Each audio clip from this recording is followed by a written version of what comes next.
Very very good evening. Quickly check कर लीजिए क्या मैं लाइव हूं, ऑडिबल हूं, विजिबल हूं या नहीं।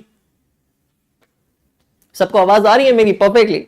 वेरी वेरी गुड इवनिंग, नमस्कार, गुड इवनिंग, सत श्री अकाल, आदाब दोस्तों, स्वागत है सभी का एकाग्रता सीए के यूट्यूब चैनल पे। मैं हूं आपका होस्ट और आपका दोस्त अंशुल अग्रवाल। करता हूं आप सभी का तहे दिल से स्वागत। तो आप लोग इस समय मुझे देख रहे हैं सीए फाउंडेशन की सफलता बैच में, जो की है स्पेसिफिकली 2025 के सारे स्टूडेंट्स के लिए। It's a regular batch, absolutely free of cost, conducted only and only on this YouTube channel. So अब अगर आप ये यूट्यूब चैनल पे नए हैं तो सबसे पहले चैनल को सब्सक्राइब कर लो, वीडियो को लाइक कर लो और इंपॉर्टेंट चीज समझ लो, अपने दोस्तों को बता देना कि हमारी टीम एकाग्रता की सीए इंटरमीडिएट की ग्रुप 2 बैच चालू हुई है अभी रिसेंटली 15 नवंबर से। तो अगर अभी तक एनरोल नहीं किया तो फटाफट एनरोल कर लीजिए। हम लोग यहां पर वीकली टेस्ट कंडक्ट करने जा रहे हैं एब्सोल्युटली फ्री ऑफ कॉस्ट उन सभी बच्चों के लिए जो जनवरी 25 की एग्जाम्स दे रहे हैं। तो उन लोगों की रिवीजन चल रही है और रिवीजन के बेसिस पर टॉपिक्स डिसाइड किए जाते हैं और वो टॉपिक्स की टेस्ट यहां पर कंडक्ट की जाती है, आप लोग देख सकते हैं। इतना ही नहीं, अगर आप हमसे डेडिकेटेड तरीके से पढ़ना चाहते हैं, वेल रियली स्पीकिंग हमारा यूट्यूब का कंटेंट तो अमेजिंग है ही, ये कंटेंट पढ़ के आप आराम से पास हो सकते हैं। लेकिन अगर आप चाहते हैं कि आप अपनी सक्सेस को अश्योर करें और डेडिकेटेड तरीके से पढ़ाई करें, जहां पे आपके लिए प्लानिंग कर ले हम और मेहनत करें आप, तो आप हमारा महापैक या महापैक प्रो के लिए सब्सक्राइब कर सकते हैं। यह महापैक या महापैक प्रो जो है सिर्फ सीए फाउंडेशन, सिर्फ सीए इंटरमीडिएट या फिर कॉम्बो में भी अवेलेबल है for both foundation as well as CA intermediate. इतना ही नहीं, अब आप अपने दोस्तों को रेफर एंड अर्न भी कर सकते हैं। अपना ऐप ओपन करके रेफर नाउ को क्लिक करेंगे। जब रेफर नाउ को क्लिक करेंगे तो आप अपने दोस्तों को यहां पर रेफर करके आप हमारे साथ अर्न कर सकते हैं। करेक्ट। चलिए अब यहां से हम इसको करते हैं क्विट, इसको करते हैं एग्जिट और शुरुआत करते हैं हमारी बैंक रिकंसिलिएशन स्टेटमेंट की, इस पर्टिकुलर लेक्चर की। दोस्तों बहुत अमेजिंग तरीके से चल रहा है लेक्चर। कल की क्लास में हम लोगों ने मतलब देखा बैंक रिकंसिलिएशन स्टेटमेंट के तीनों शब्दों का मतलब क्या होता है। बैंक का मतलब देखा, मेजर फंक्शंस देखे बैंक के।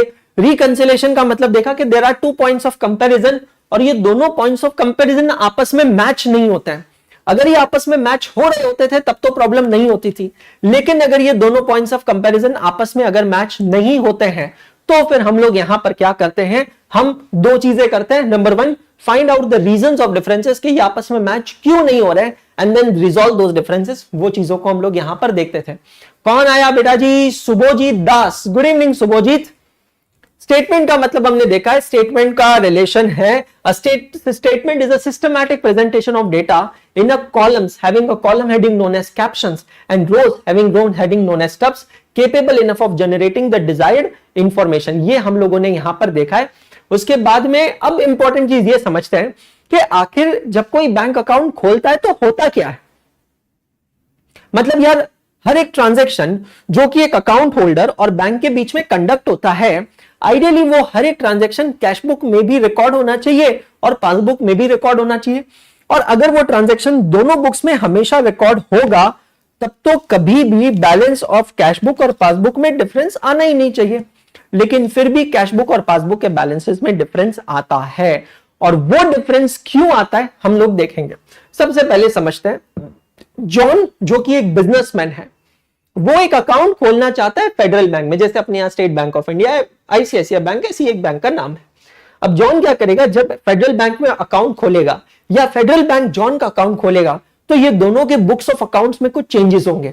क्या होंगे वो चेंजेस? जॉन अपनी कैश बुक में एक एडिशनल कॉलम ऐड कर देगा on both the side, that is receipt side as well as payment side, with the name Federal bank.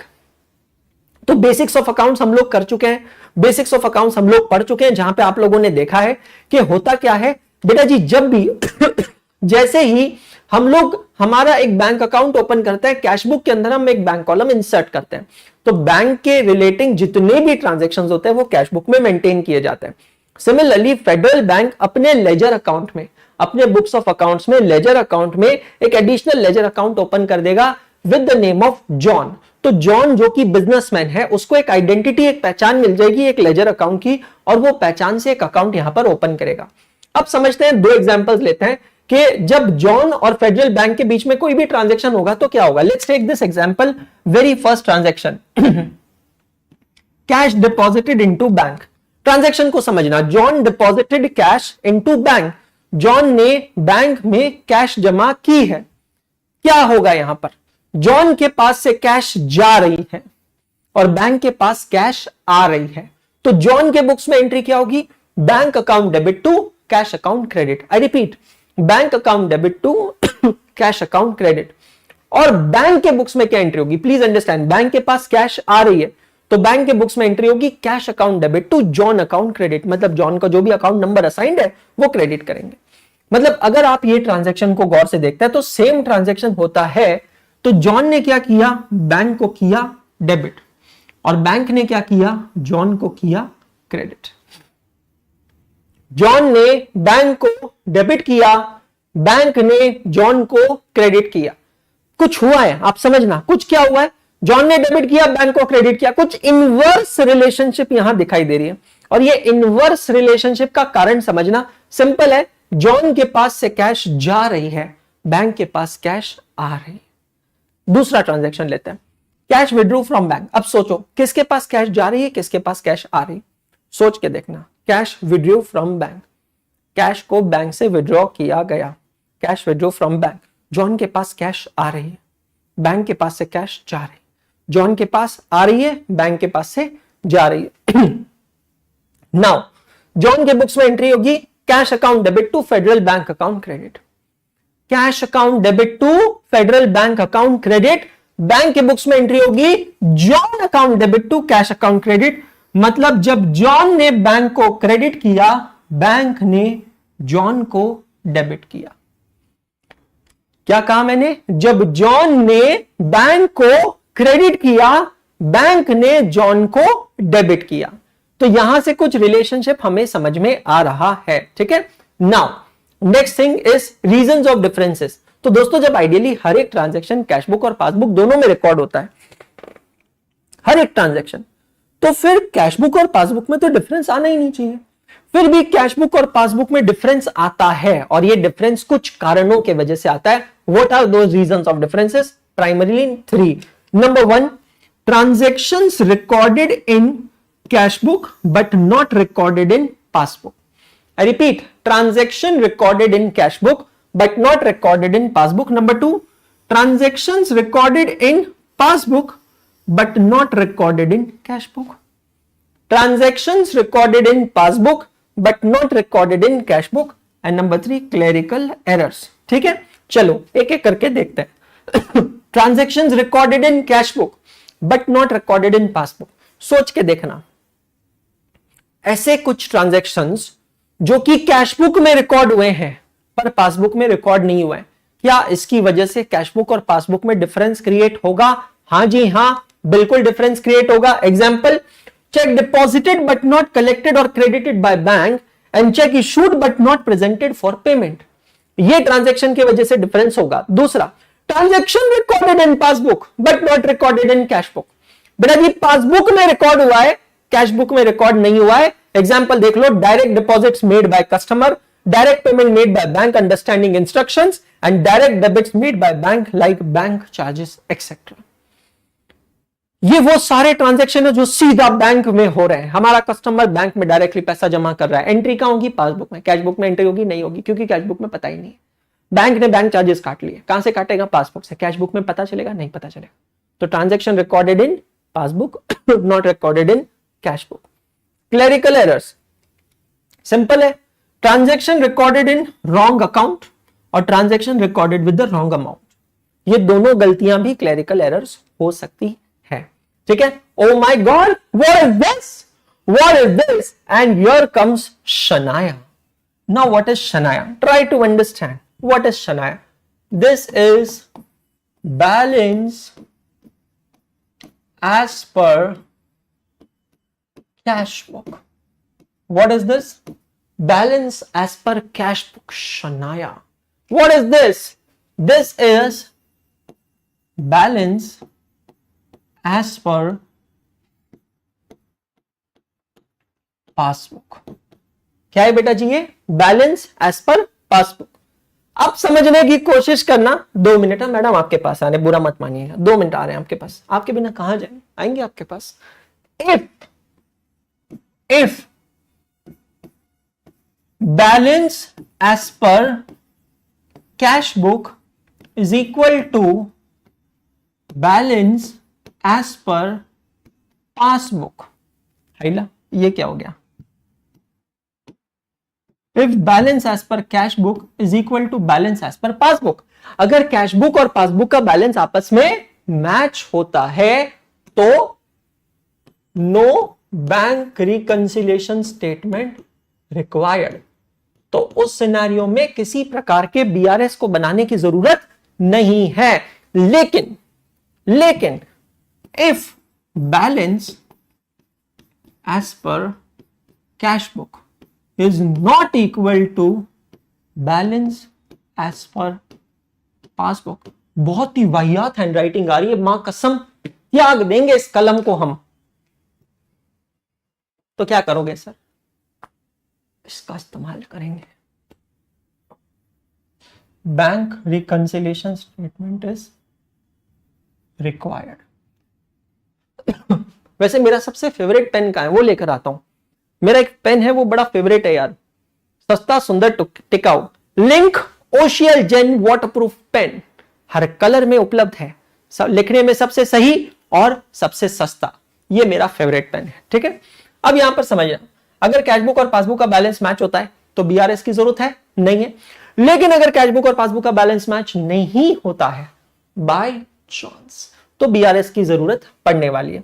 अब अगर कैशबुक और पासबुक का बैलेंस मैच नहीं होता है तो कुछ तो कारण होंगे जिसकी वजह से मैच नहीं होता है, वही कारण है हैशटैग शनाया। लिखते चलो अपने रजिस्टर में हैशटैग शनाया। अरे ये कौन है सर शनाया? काहे हमारे अरमान जगा रहे हो, मार खाओगे? नहीं सर, फोकस करिए।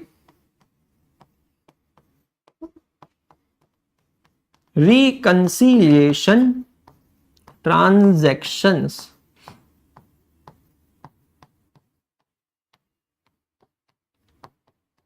are those transactions, reconciliation transactions are those transactions which creates the difference,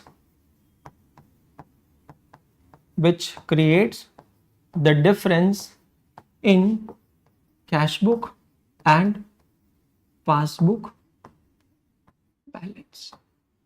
मतलब समझने की कोशिश करना बंधु, मतलब समझने की कोशिश करना। लिख लियो, पहले छाप लो, पूरी शिद्दत से छाप लो, फिर आगे पढ़ाते हैं, आगे बताते हैं। पूरी शिद्दत से छाप लो, छापो लोगों। क्या बोल रहे हैं हमारे सुभोजित दास? No Shanaya, no Shanaya. अबे कैसे लड़के हो तुम? शनाया की जरूरत नहीं है तुम्हें। कैसे लड़के हो भाई तुम? हाँ जी, balance as per cash book, balance as per passbook, ये दोनों के बीच में गहरी दोस्ती थी, यार थे एक दूसरे के, चड्डी बड्डी यार। कब तक? जब तक इन दोनों के बीच में नहीं आई शनाया। जैसे ही दोनों के बीच में आई शनाया, दोनों दोस्त दुश्मन बन बैठे। If balance as per cash book is equal to balance as per passbook, का ही प्रॉब्लम नहीं मोटा भाई, no problem at all. But if balance as per cash book is not equal to balance as per passbook, then there are some reasons of differences. There are certain transactions कुछ ऐसे transaction है जो cash book और passbook के balance को match नहीं होने दे रहे, और उन ट्रांजैक्शंस को कहा जाता है शनाया। क्या कहा जाता है? शनाया। मतलब वो है रिकंसिलिएशन ट्रांजैक्शंस। समझ में आया? उसका ट्रीटमेंट हमें देखना है। Now understanding the cash book and the passbook, and very important thing, what is a check and how a check is exactly cleared, ये चीजें हम लोग यहां पर देखने वाले, ये चीज हम लोग यहां पर सीखने वाले। तैयार है? नाउ बड़ी खांसी हो। Now what is the cheque? Let's understand. लिख लो अपने पास,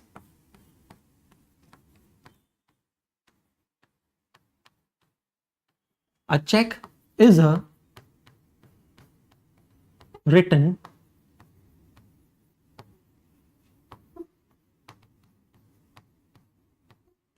unconditional order given by an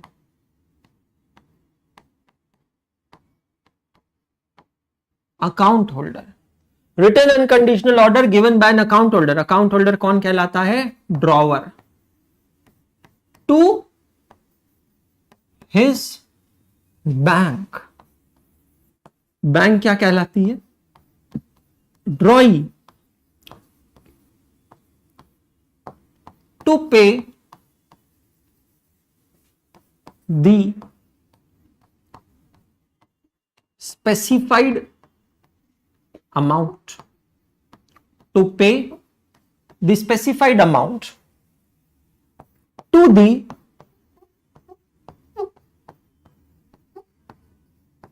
specified person, specified मतलब जिसका नाम लिखा होता है चेक में, known as pay. A check is a written unconditional order. Order कौन देता है? Account holder. अकाउंट होल्डर कौन कहलाता है? ड्रॉवर. टू हिज बैंक, उसका जिस बैंक में अकाउंट है उसको ऑर्डर देता है. बैंक क्या कहलाती है? ड्रॉई. टू पे द स्पेसिफिक,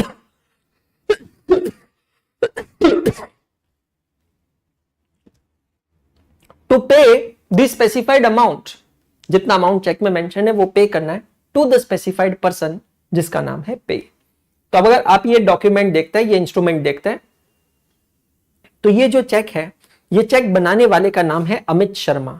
तो अमित शर्मा कौन कहलाएगा? ड्रॉवर, है ना. अमित शर्मा ने ये चेक बनाया है, मतलब अमित शर्मा पेमेंट कर रहा है. अब अमित शर्मा ये आदेश किसको दे रहा है? अपने बैंक को दे रहा है. इसका बैंक है Axis Bank, Vile Parle Mumbai branch. तो ये है ड्रॉई. ड्रॉई कौन है? बैंक.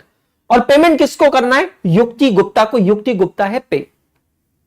तो ये तीन पार्टीज है चेक की. अगर आप देखेंगे ये चेक की डेट है, ये कौन सी डेट है? ये वो डेट है जिस दिन चेक ड्रॉ किया जाता है. It is known as date of drawal. जिस दिन चेक बनाया जाता है वो कहलाता है डेट ऑफ ड्रॉवल. और चेक की वैलिडिटी जो होती है वो होती है 3 महीनों की बेटा जी. मतलब जिस दिन चेक बनता है उस दिन से वो 3 महीनों तक वैलिड होता है. अगर 3 महीनों में विद इन 3 मंथ्स चेक को प्रेजेंट नहीं किया गया तो वो चेक क्या हो जाता है? स्टेल हो जाता है, एक्सपायर हो जाता है. सवाल ये उठता है कि आखिर ये चेक क्लियर कैसे होता है? चेक क्लियर करने की प्रोसीजर क्या है? तो अभी जो रिसेंट में प्रोसीजर चल रही है वो कुछ और है, लेकिन मैं आपको पहले पुरानी प्रोसीजर एक्सप्लेन करता हूं, फिर नई वाली procedure, how a cheque is cleared. तो अमित शर्मा ने, जिसका अकाउंट है Axis Bank Vile Parle Mumbai branch के पास, एक पेमेंट करना है युक्ति गुप्ता को. तो अमित शर्मा ने एक चेक बनाकर दिया बेटा जी किसको? युक्ति गुप्ता को. फोकस करना. अमित शर्मा ने चेक दे दिया युक्ति को. दिखा कि नहीं दिखा? ये देखो, अमित शर्मा के पास से चेक गया युक्ति के पास. अब युक्ति ने क्या किया है? युक्ति ने ये चेक जमा किया है अपनी बैंक के पास. युक्ति की बैंक कौन सी है? ICICI bank, Shivaji Nagar, Pune branch. मैं आपको ये जो प्रोसेस बता रहा हूं ये 2010 के पहले की प्रोसेस है. 2010 में एक मेजर चेंज हुआ था, वो भी मैं आपको एक्सप्लेन करूंगा.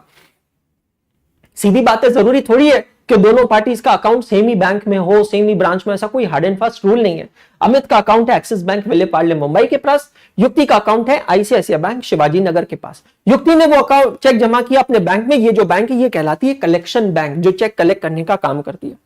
अब आईसीआईसीआई बैंक वाले देखते हैं कि ये जो चेक है जो उनके अकाउंट होल्डर ने जमा किया है, ये चेक कौन सी बैंक का है? तो पता चलता है एक्सिस बैंक का है.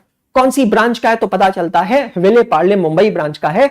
तो आईसीआईसीआई वाले क्या करते हैं? अपने यहां से एक बाबू को, बाबू बोले तो कौन? बाबू.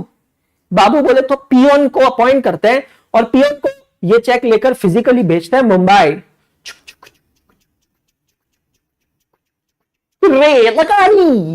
मुंबई पहुंचे ये पियोन, एक्सिस बैंक को दिखाया ये चेक. एक्सिस बैंक ये चेक में कुछ चीजें चेक करेगी. हाइला, चेक में चेक क्या राइमिंग है सर, जबरदस्त. I know that. क्या चीजें चेक करेगी? फोकस करते हैं. नंबर 1, अरे सबसे पहली चीज चेक करेगी वेदर ये cheque is it a genuine और नॉट. ये चेक जेन्युइन है या फर्जी तो नहीं है कहीं. दूसरा, इसकी वैलिडिटी चेक करेगी. चेक की वैलिडिटी मैंने आपको क्या बताया? 3 महीने होती है. तीसरा, अकाउंट होल्डर चेक करेगी. ऐसा ना हो ना कि एक्सिस बैंक के किसी और ब्रांच का चेक इधर आ गया तो अमित शर्मा हमारी अकाउंट होल्डर है या नहीं है. चौथा, अमित शर्मा का सिग्नेचर मैच हो रहा है कि नहीं हो रहा है. और पांचवा, क्या अमित शर्मा के अकाउंट में उतना बैलेंस है जितने का चेक बनाया या नहीं है. एक्सिस बैंक क्या करेगी, ये पांचों चीजें चेक करेगी और ये पांचों चीजें अगर tick mark tick mark tick mark tick mark है, मतलब ये चेक जेन्युइन है, वैलिड है, अकाउंट होल्डर अमित शर्मा हमारा है, उसका सिग्नेचर मैच हो रहा है और अमित शर्मा के अकाउंट में पेमेंट है, मतलब पैसा है, तो एक्सिस बैंक इस चेक को क्लियर करके अमित शर्मा के अकाउंट से पैसा डिडक्ट करेगी और ये पैसा बाबू को देगी और बाबू लेकर वापस जाएंगे आईसीआईसीआई बैंक शिवाजी नगर पुणे में शाम की ट्रेन से रेलगाड़ी, और फिर ये पैसा आईसीआईसीआई बैंक वाले युक्ति के अकाउंट में जमा कर देंगे। भाई साहब इतनी लंबी प्रोसीजर, 2010 के पहले प्रोसीजर होती थी, इतनी लंबी procedure. What are the key points? Number 1 is physical movement of cheque, the cheque is actually moving, physically moving. Number 2 more clearing time required, इसमें बहुत ज्यादा क्लियरिंग टाइम लगता था। अरे भाई साहब पुणे मुंबई की बात है, अभी कश्मीर में कन्याकुमारी का चेक जमा हुआ तो बाबू क्या कन्याकुमारी जाएगा? सोचना, risk of cash defalcation, manipulation, cash चोरी होने की रिस्क है। यहां पर बाबू को पैसा मिल गया, बाबू बीच में पहुंचते हैं लोनावला, लोनावला में पहुंचकर अपने वाइफ को फोन लगाते, अपनी बाइक को, टाइम लगा रही काई हो, अरे बंजा मेरी बाइक को, चल चलती क्या खंडाला। अरे भाई साहब बाबू निकल गया, पैसे लेकर क्या कर लोगे? चौथा, हाई क्लियरिंग चार्जेस, ये जो बाबू के आने जाने में ये पूरे कार्यक्रम में खर्चा हो रहा है, ये क्लियरिंग चार्जेस कितना ज्यादा होगा? गवर्नमेंट ने देखा और एक नया सिस्टम इंट्रोड्यूस किया जिसका नाम है CTS 2010। गवर्नमेंट ने देखा कि चेक के ट्रांजैक्शंस काफी बढ़ गए और ये इतने ज्यादा बढ़ गए कि गवर्नमेंट ने कहा कि अब हम एक काम करते हैं, अब हम एक नया सिस्टम इंट्रोड्यूस करते हैं जिसका नाम है CTS 2010 अर्थात cheque truncation system 2010। Sorry for bad throat यार, बहुत ज्यादा ही खांसी है। CTS cheque truncation system, also known as image based clearing system. अब समझना, वही झाग वही सफेदी जब कम दामों में मिले तो कोई ये क्यों ना ले, समझते हैं। वही अमित शर्मा, वही एक्सिस बैंक, वही युक्ति गुप्ता। अमित शर्मा ने चेक दिया युक्ति को, आ जाना बेटा, बननी है, आ जा। हाँ, अब युक्ति गुप्ता ने क्या किया, ये चेक को जमा किया अपने बैंक में, कौन सी? आईसीआईसीआई बैंक में। अब आईसीआईसीआई बैंक यहां पर क्या करेगा?